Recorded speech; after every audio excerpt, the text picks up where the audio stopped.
À 23 ans, j'ai tout plaqué pour devenir entrepreneur. Quelques mois plus tard, je me débloquais déjà mes premiers salaires et dans l'année qui a suivi, j'ai quadruplé mon chiffre d'affaires. Tout ça, je le dois grâce à une seule chose, ma routine. Dans cette vidéo, nous allons parler de ma routine quotidienne qui est principalement basée sur la neuroscience et qui me permet d'augmenter cette productivité. À la fin de cette vidéo, je te fais la promesse que tu sauras la routine qu'il te faut pour atteindre tes objectifs et augmenter ta propre productivité. Dans la vie, il y a deux types de personnes. Celles qui se lèvent d'un coup et celles qui appuient tout le temps sur le bouton snooze en espérant gratter quelques minutes avant de se réveiller. Aujourd'hui, je fais totalement partie de la première catégorie. Mais ça n'a pas toujours été le cas. Avant, quand j'étais salariée, j'étais clairement dans la deuxième catégorie. Je détestais me lever, c'était vraiment un moment très désagréable et j'essayais de gratter la moindre minute avant de sortir du lit. Aujourd'hui, pourquoi je fais partie de cette première catégorie? Parce que j'ai totalement changé mon mode de vie.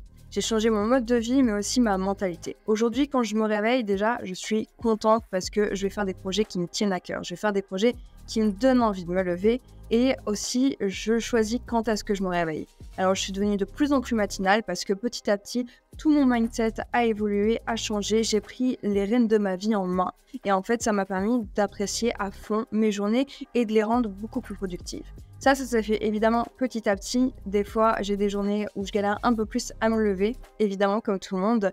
Mais la plupart du temps, quand je me réveille le matin, j'ai hâte de commencer la journée et je commence déjà du bon pied. La première chose que je fais en me levant du lit, c'est de faire mon lit. Ça, c'est vraiment une routine que j'ai depuis pas mal de temps maintenant et qui est simple pour augmenter ta productivité, qui paraît même très bébête dit comme ça, et pourtant, ça l'est. Faire son lit tous les matins, ça te permet déjà de te dire un petit peu inconsciemment que tu tiens tes engagements et que tu es rigoureux.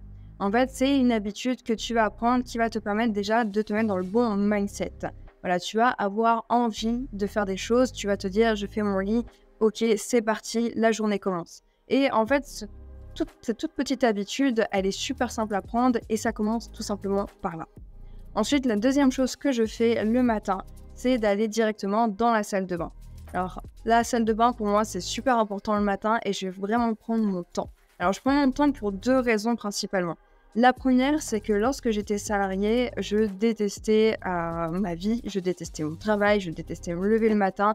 Et le passage à la salle de bain, c'était clairement un passage ultra speed parce que comme je t'ai dit, j'essayais de gratter la moindre minute dans mon lit pour essayer d'avoir un tout petit peu plus de sommeil parce que je me couchais aussi tard, parce que voilà, je faisais pas trop attention à quand est-ce que je me couchais, ce que je faisais, etc.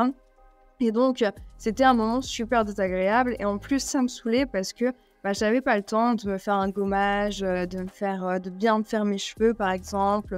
J'avais pas le temps de me maquiller vraiment. Enfin voilà, c'était vraiment super désagréable. Et quand j'arrivais au boulot, en général, j'étais de mauvaise humeur et tant que j'avais pas bu mon café, c'était même pas la peine de venir me parler. Donc je commençais vraiment la journée comme ça. Pire, c'est quand je devais me lever super tôt et que tu pars au boulot et qu'il fait nuit. Là, c'est atroce, je trouve ça vraiment horrible psychologiquement. On ne devrait même pas se lever quand il fait nuit, on devrait se lever avec la lumière du jour. C'est pour ça aujourd'hui, moi, pendant toute l'année, je me réveille toujours avec la lumière du jour. Jamais je me réveille quand il fait nuit. Ça m'est insupportable. Et donc, aujourd'hui, quand je suis dans la salle de bain, je veux prendre ce temps qu'on m'a pris pendant trop longtemps, justement. Donc, j'en profite pour me relaxer. C'est vraiment limite un moment de méditation où je vais vraiment profiter. Donc, je vais prendre ma douche et dans la douche, je vais vraiment méditer pour me relaxer et pour me mettre dans des bonnes conditions.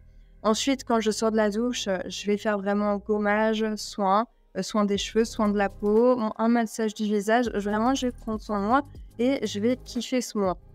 Je vais commencer aussi à regarder un petit peu mes mails pour voir où ça en est. Je vais répondre à des partenaires, des apprenants, etc. Mais tout ça tranquillement et selon mes envies. Ensuite, donc soit je me maquille, soit je me maquille pas, ça dépend.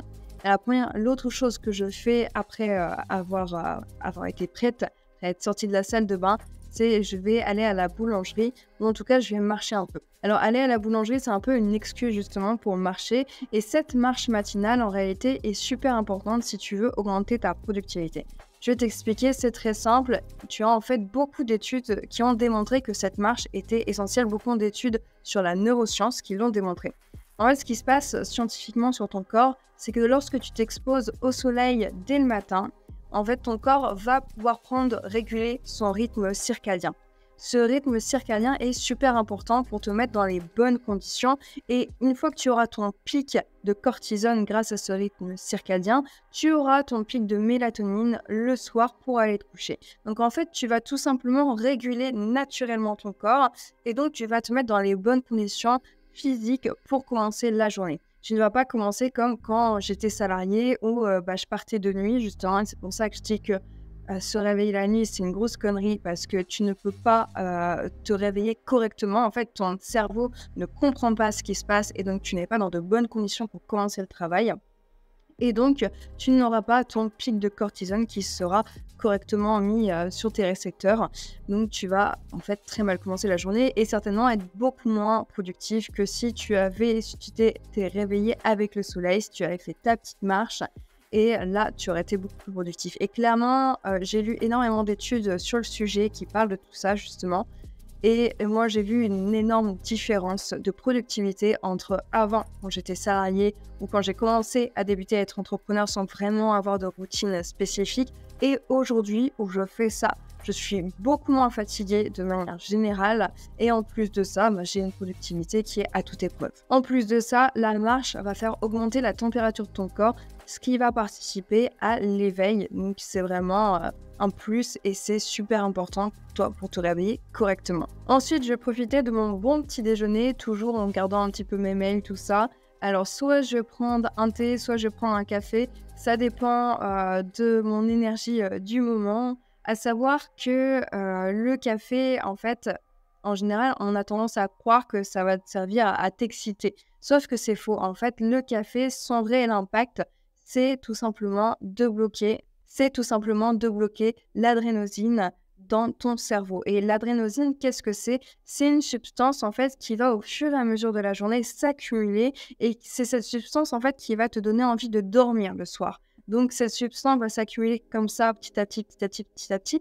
Et en fait, le matin, cette substance, elle est encore très présente, en réalité, quand tu te réveilles. Donc, boire du café dès le matin, et c'est totalement ce que je faisais avant quand j'étais salariée, c'est la pire idée au monde. Parce que ce qui va se passer, c'est que la caféine va bloquer la substance, mais en fait, petit à petit, dans la journée, la caféine va perdre son effet et donc tu auras de l'adrénaline plein la tête et c'est à ce moment-là que tu vas avoir le fameux coup de barre.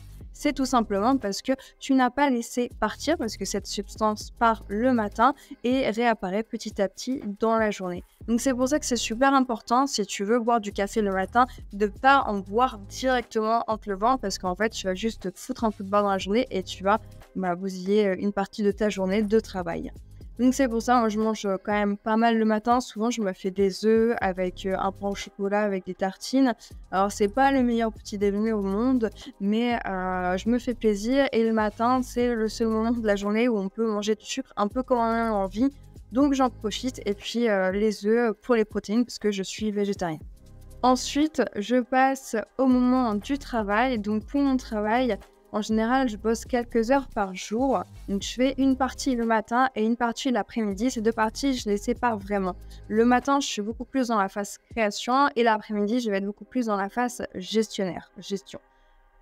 Pour la phase création, je vais faire vraiment ce qu'on appelle un deep work. Ce deep work, en fait, ça va me permettre de me concentrer à fond sur une même tâche. En général, je mets mes écouteurs et je ferme presque tous mes onglets. Mon portable, j'essaye de le mettre très loin en silencieux pour vraiment me concentrer à fond sur ces tâches plus créatives. Le matin, en fait, ça va vraiment être le moment de la journée où alors soit je vais voir ce que je vais pouvoir poster sur les réseaux sociaux, comment améliorer mon branding, comment améliorer mon site internet, je vais faire mes articles de blog, je vais faire la newsletter, je peux faire des carnets de voyage forcément. Donc tout ça, ça me demande énormément de focus et ce focus, je peux l'avoir uniquement si je fais vraiment tâche par tâche. Ce que je fais, c'est que avant de commencer mon travail, souvent c'est même pendant le petit déjeuner, je fais toute ma liste des tâches sur un calepin et sur mon portable au cas où, enfin des fois je mélange les deux. Et mon but en fait, ça va vraiment être de tout cocher à la fin de la journée. Si j'ai pas tout coché, pour moi, c'est limite la catastrophe. Hein. C'est vraiment très désagréable. Donc en fait, ça va me motiver à me dire ok, on fait tout. Il faut pas se mettre trop de tâches. En général, il faut se mettre moins de 10 tâches par jour. Au-delà de 10, c'est impossible de les tenir. Après, des fois, les tâches, ça peut être envoyer un mail. Bon, soit envoyer un mail, ça dépend quel mail, mais ça peut être fait très rapidement. mais je mets tout, je mets vraiment tout. J'en profite aussi le matin pour répondre à tous mes partenaires, pour répondre à tous mes clients par mail. Ça me permet comme ça de faire avancer petit à petit les dossiers et de commencer. Ça me permet de faire avancer les dossiers petit à petit. Après le travail, souvent, j'aime bien faire du sport. Alors, je suis une danseuse classique, donc quand j'ai mes cours, je vais à la danse classique. Et quand ce n'est pas le cas, par exemple pendant les grandes vacances où il n'y a plus cours, ou quand je déménage, parce que je déménage très régulièrement vu que je suis digital nomade et que je n'ai pas encore trouvé de salle de danse ou un bon conservatoire, une bonne école de danse, je vais faire mon sport à la maison ou dans un parc.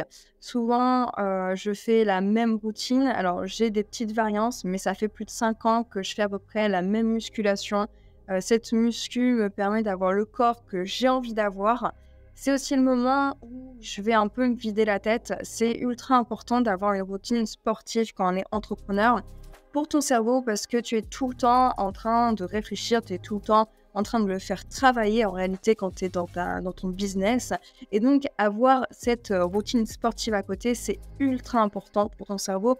Et moi, des fois, souvent, ça me permet d'avoir bien plus d'idées, ça me permet d'être beaucoup plus créative après ça. Je vois toujours une amélioration de mon mental et même de mes idées. Donc vraiment, avoir sa routine sportive, c'est très très important. Mais les exercices sont super simples. Moi, je reste sur le basique au basique. Je fais des squats, des fentes, beaucoup de gainage. Je suis très très gainage. En général, je fais 10 minutes de gainage d'affilée, ce qui est énorme, je sais, mais je l'ai énormément travaillé ce gainage. Et c'est ce qui me permet d'avoir un corps ultra tonique en permanence, malgré le fait que, on le verra après évidemment, ma routine culinaire est beaucoup moins stricte que ma routine de business. Donc ça me permet vraiment d'avoir un bon corps qui me convient et de kiffer sans trop me faire du mal, on va dire, parce que moi la muscu à la base c'est pas trop mon kiff. Voilà, je suis pas addict muscu, mais ça me fait du bien à petite dose comme ça, c'est sympa. En général, je fais 15-20 minutes de sport, des fois je monte jusqu'à 30 minutes, 40 minutes, extrêmement rare, donc c'est finalement assez rapide.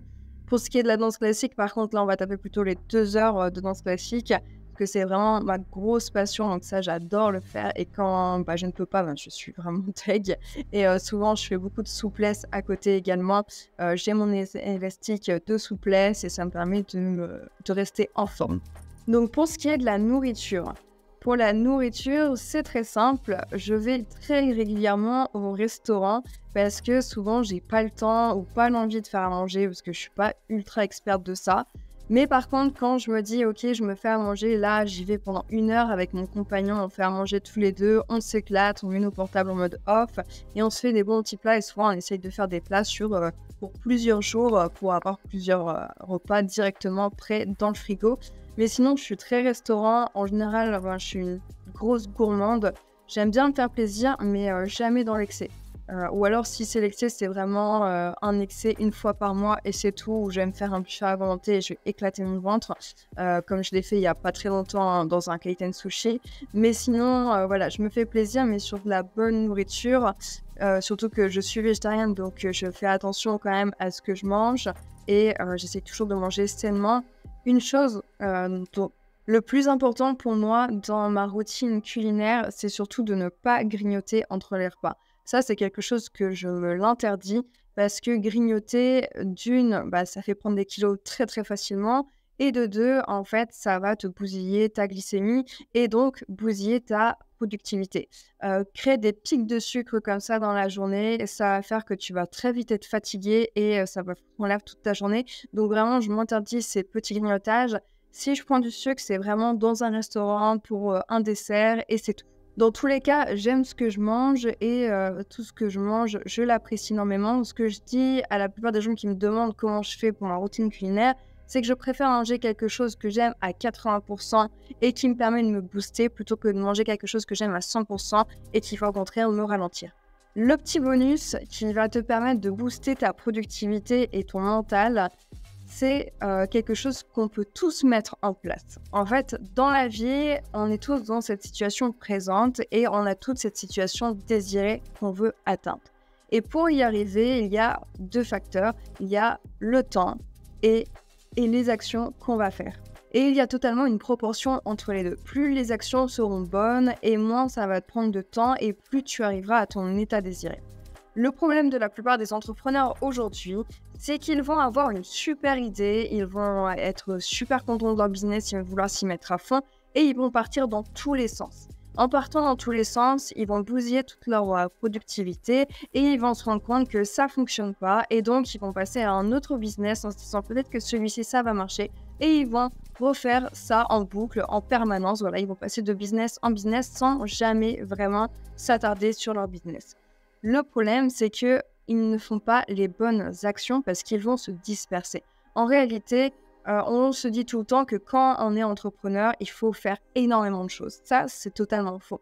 Quand tu es entrepreneur, tu dois faire moins de choses, mais de bonnes actions, d'excellentes actions, et il faut te focus à fond sur ces actions quitte à mettre tout le reste de côté. D'ailleurs, dans ta vie, si tu peux déléguer la plupart des choses, par exemple, si tu peux déléguer la cuisine, si tu peux faire appel à un cuistot, par exemple, si tu peux déléguer les tâches ménagères, délègue tes tâches ménagères pour te focus vraiment sur ton business. Et moi, c'est ce que j'ai fait. Alors, j'ai pas délégué la cuisine, mais comme je te dis, je vais souvent au restaurant. Pour les tâches ménagères, je peux faire appel à des femmes de ménage aussi quand j'ai la flemme. Comme ça me permet vraiment de me focus. Également, aujourd'hui, moi, je vis très, très simplement. J'aime pas avoir des objets de valeur. J'ai pas envie d'avoir de voiture ou de quoi que ce soit parce que pour moi, en fait, tout ça, c'est des problèmes et des problèmes qui vont me servir à rien pour me développer. Ça ne me sert à rien actuellement d'avoir une voiture. Je n'en veux pas. Si je veux une voiture, je loue une voiture et c'est tout. Parce que voilà, c'est plein de choses qui vont t'apporter potentiellement des problèmes et ça, il faut l'éviter à tout prix. Donc, quand tu es entrepreneur et si tu veux booster ta productivité et si tu veux arriver à ton état désiré, fais moins de choses, mais fais-les bien et fais-les à fond. En fait, ce qui se passe avec les personnes qui se dispersent, c'est qu'en te dispersant, tu vas disperser toute ton énergie et tu n'auras plus vraiment l'énergie nécessaire pour faire les tâches qui sont vraiment utiles à bon développement en fait, de ton business. Ensuite, je t'ai pas expliqué la partie gestionnaire de mon travail quand c'est l'après-midi, donc je suis plus en mode gestionnaire. Alors là, ça va être le moment où je vais faire surtout principalement de la relance client, où je vais donc appeler aussi mes clients actuels pour bosser sur leur dossier. Là, je vais appeler mes partenaires, je vais vraiment faire ce type de recherche. Je vais être beaucoup plus dans la gestion de l'entreprise en tant que telle, plus que dans la créativité des carnets de voyage, etc. Je vais essayer d'optimiser à fond les process clients. Je vais me cultiver sur les process de vente, voir comment optimiser ces process, etc. Je vais contacter des experts pour me former sur certains sujets. Enfin, ça va vraiment être la partie où je bouge et je discute. Je suis la plupart du temps au téléphone et je vais vraiment être ultra active dans le développement de l'entreprise. C'est en général à ce moment-là que je close les dossiers, c'est l'après-midi, voire fin d'après-midi, où là, voilà, c'est vraiment le moment où je suis à fond, je donne tout. Je suis vraiment dans la partie plus vente, plus création de voyage également. Et donc, c'est une grosse partie de ma journée. Mais bon, en général, je passe 4 heures, 3 à 4 heures max entre les relances, les partenaires. Et j'ai certains partenaires qui sont loin dans le monde, donc je dois travailler avec eux plutôt le soir, plutôt le matin, etc. Donc, il n'y a qu'une petite partie avec laquelle je peux travailler sur le fuseau horaire de la France. Mais voilà, ça va vraiment être cette partie où je vais travailler aussi en équipe. Je vais faire des brainstorming avec mon équipe pour voir avec eux où ça en est. On va améliorer en sens les process clients et on va aussi travailler sur la formation pour devenir travel planner. Voilà, ça va vraiment tout ce moment ultra actif. C'est un de mes moments préférés dans la journée parce que je fais plein de choses, c'est ultra diversifié. On s'ennuie jamais, c'est tout le temps super intéressant. Enfin, pour terminer, la partie routine du soir. Le soir, à partir de 20h, moi, je mets mon téléphone en mode off. C'est que tu as à peine de me contacter, je ne suis plus là pour personne. Par contre, souvent, ce que j'aime bien faire, c'est le moment où je vais lire, où je vais écouter des podcasts, où je vais regarder des vidéos d'entrepreneurs qui m'inspirent énormément, qui vont me permettre de mieux gérer encore mon emploi du temps, de me motiver, de me développer. Ça va être le moment aussi où je vais regarder mes séries préférées, où je vais passer du temps aussi avec les copains. On va sortir, on va boire un verre. Vraiment, c'est le temps détente, tranquille, je kiffe. Bon, souvent, j'ai des partenaires qui essayent quand même de me joindre, ou des clients aussi, mais voilà, il faut se donner un temps dans sa vie où tu peux profiter. Tu n'es pas businesswoman. Il ne faut pas que ta vie, ça devienne le travail uniquement, parce que sinon, tu n'auras plus de vie, tout simplement. Alors, le travail, c'est cool. Moi, j'adore mon business et ce que je fais, ça me passionne et je pourrais en parler tout le temps, tous les jours. Et ceux qui me connaissent savent que j'en parle tout le temps, tous les jours. Mais il faut savoir aussi faire des pauses. C'est comme le moment où je vais faire mon sport. Là, c'est vraiment mon pause. Et bah, là, c'est exactement pareil. En général, j'essaye de m'endormir pas trop tard, ou en tout cas, j'essaye de ne pas dépasser les 23h minuit pour au moins avoir 8 heures de sommeil le lendemain. Moi, il me faut 8 heures minimum. Après 8 heures, c'est que du kiff, que du surplus. Donc voilà, je fais vraiment attention à ça pour me réveiller correctement le lendemain et toujours avoir cet emploi du temps optimisé. J'espère que vous avez kiffé cette vidéo. Tu peux mettre un pouce vert, tu peux activer la cloche et t'abonner pour voir la suite de mes vidéos. On donne beaucoup de conseils sur l'entrepreneuriat, sur le travel planning également, vu que c'est mon métier à temps plein. Et je te dis à la prochaine.